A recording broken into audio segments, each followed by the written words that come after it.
Hello, hello. Hello. Hello, hello. Oh, Surety, Daya. Shemai, yawn. Let's go to tea. Los Nusweta. Well, Danny and Estevot in Home the Pre, Yeah. Ron, Mais, Yeah. Estevot.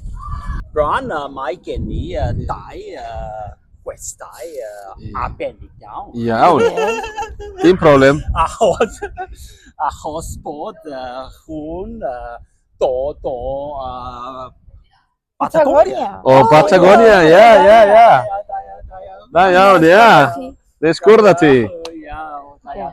Mine unread the me a cow from Chanel. Da, yawn. Yeah. Aman na yan rada ni kurda ruin o Hong Kong ti siarad Cymraeg ar iaith yn uno ni efo'i gilydd. Dim Saesneg. Dim Saesneg. Spanish. Dim Sbaeneg, Cymraeg yn uno ni. Yeah. A ddim anllogel. So, neis. Da iawn ti, chwarae teg. Gobeithio mwy o bobl yn dysgu Cymraeg Yndi. o gwmpas y byd. Ie, siwr, o gwmpas e fi. Da iawn, ie. Da iawn ti. Yeah. Ie. So, Da iawn. dwi'n dod o Patagonia, dwi'n dod o'r Wel, dwi'n byw yn yr Andes yn Trefelin, gyda Alun hefyd. Ie, dwi'n dod o Trefelin. A pam wnaethoch chi dod yn yma yn Eisteddfod? Okay, wel, dau ohono mi yn cael wreiddiau Cymraeg. Da ni'n siarad Cymraeg adre yn Patagonia. A felly, ni wedi dod i Cymru eleni i weld ffrindiau ac yn gweithio neu gwmni lle da ni'n gweithio teithiau Patagonia. A hefyd i weld ffrindiau ac eisiau wyliau bach. Ia, da iawn am ddefryn. Ac i cael cewli siarad Cymraeg hefyd. Yndi, dyna'r bwysicaf. Da ni'n siarad Cymraeg bob dydd adra yn Patagonia. Oes llawer o wahaniaeth rhwng Cymraeg yn Cymru a Cymraeg yn Patagonia. Patagonia. Wel, ma' 'na wahaniaeth.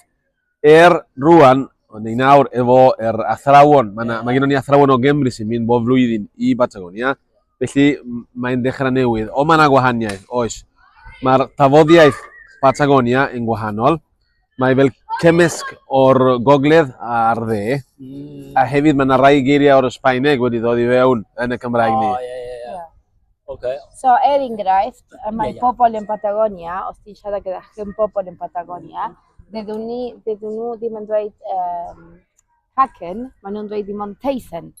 Okay. Dydyn nhw ddim yn dweud Mamci neu Tadci, maen nhw'n dweud dim ond Nain a Taid. Ie, mae bethau fel i. A wedyn, enghraifft... Fel gogledd. Fel gogledd. Ond rai pethau yn gwahanol fel, yn lle dweud ddewch i mewn neu deri mewn, da ni'n dweud pasiwch i mewn. Pan da chi'n dod i'r Mae yna pryd. rai geiriau wedi cael ei addasu o'r Esbeineg. So, mae'r bobl yn dweud rai pethau o'r Esbeineg, ond mae wedi cael ei gyfieithu yn y Gymraeg.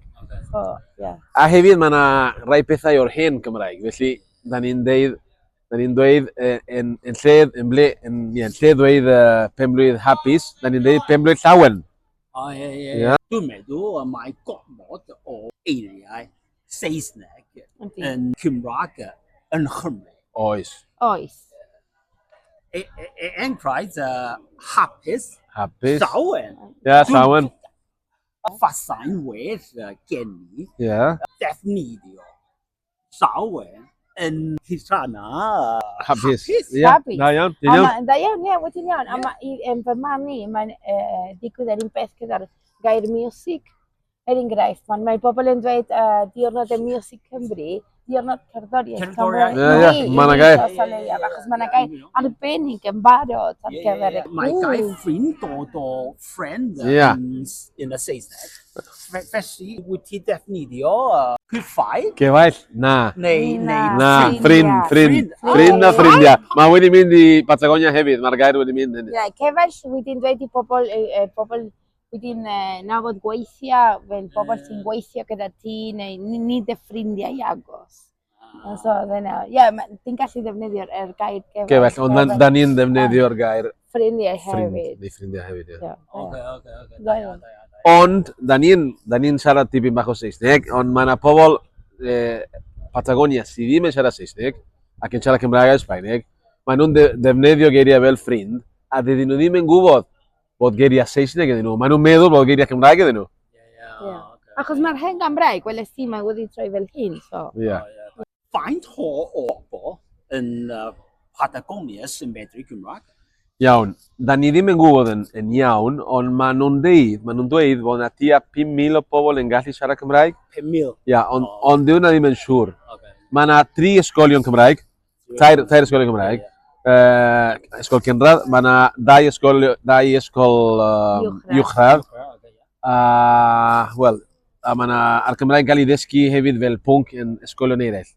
So mae'r Cymraeg yn tefu, flwyddyn a flwyddyn, ti'n gallu ffeindio bobl sy'n siarad Cymraeg yn regl, so dwi ddim yn gwybod yn bendant faint o bobl yn siarad Cymraeg. Ond basa'n dweud rhwng 5,000 a 7,000 o bobl. Felly, does dim ystadegau? Nagos. Ni nawr, wedi bod. Wedi bod? Ia, ond blynyddoedd maith yn ôl, rhaid i ni ail-gwneud o, doedd e wir. Ond beth sy'n siŵr ydy bod ni yn siarad Cymraeg bob dydd. Felly, ni ddim o'n adra, ond efo bobl eraill hefyd. Da chi'n siarad Cymraeg i'ch gilydd bob dydd? Ydan. Ni'n siarad Cymraeg a Sbaeneg gyda'n gilydd bob dydd. A ni'n cael bywyd bron 100% yn Cymraeg hefyd. Achos da ni'n siarad Cymraeg yn ei gwaith. Da ni'n siarad Cymraeg gyda... Yn y gwaith, na? Yn ei gwaith, ie. Achos da ni'n gweithio gyda ffrindiau, gyda bobl o Cymru yn aml iawn. A o'n i'n dysgu Cymraeg hefyd. So mae ganddyn ni bobl yn gyffredinol yn bywyd ni, so ni'n siarad Cymraeg yn y gwaith. A gyda ffrindiau hefyd, yn ein teulu ni. Fe'n dad yn siarad Cymraeg, so... So mae teulu fi yn siarad Cymraeg o'r ochr dda, dad yn siarad Cymraeg gyda fo'n partner. So A dwi'n siarad Cymraeg yn y gwaith. Ia, dwi'n siarad Cymraeg yn y gwaith achos dwi'n dywesi pobl o Cymru sy'n mynd i weld y wladfa, sy'n mynd i weld Patagonia. Felly arwain nhw o gwmpas ac yn siarad Cymraeg efo nhw, ia. Da iawn. Roedd ti'n mynd i ysgol Gymraeg yn y goffennol? Nag oes, achos oedd na ddim ysgol Gymraeg. Mae'n ysgolion Gymraeg yn eitha newydd. Mae'r Erin Hennaf yn cael ysgol ganrad. Mae'n cael 17 o flynyddoedd yn ôl. So maen nhw'n eitha newydd. So oedd na ddim ysgol Gymraeg pan o'n i'n fach ar cael. Ond roedd ysgol uwchradd sydd yn dysgu Gymraeg, ond ni ddim yn beth.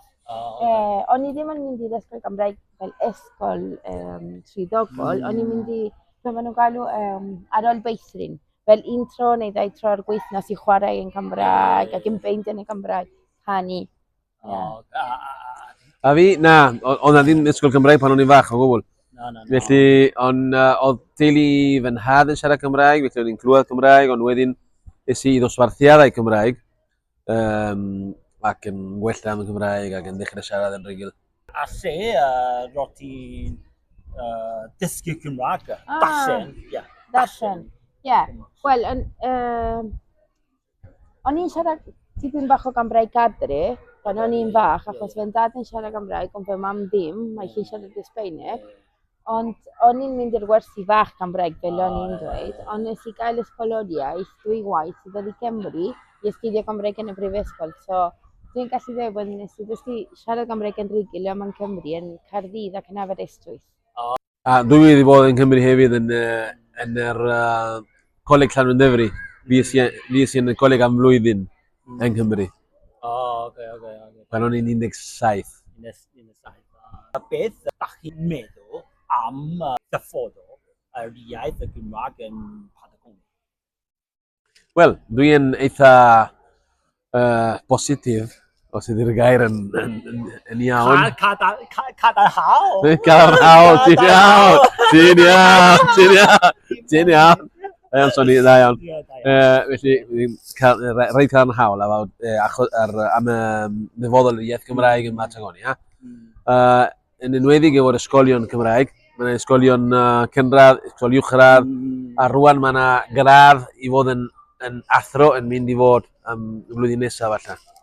Felly... So, ie, rhywun fel... Pob un o blant sy'n siarad Cymraeg y gatre a mynd i mynd i Mae'r rai, ie. ysgol Cymraeg. Mae bron a phawb, ond hefyd wyt ti'n gallu ffeindio bobl sydd ddim o dras Gymraeg o gwbl ac yn ddewis yr ysgol Gymraeg achos maen nhw'n hoffi'r iaith ac yr diwylliant a maen nhw'n siarad Gymraeg yn rhugl. Ie, wedyn. Rhaid i chi gwahodd iaith Cymraeg yn Patagonia. Ie, gwarchod, ie. Mae'n hodd bwysig. Oes, da ni'n teimlo fod yn rhyw fath o rhywbeth mae rhaid i ni wneud, cadw'r iaith, cadw'r diwylliant. Diolch yn fawr iawn. Diolch yn fawr iawn i ti, oedd yn bleser mawr gwrdd â chi.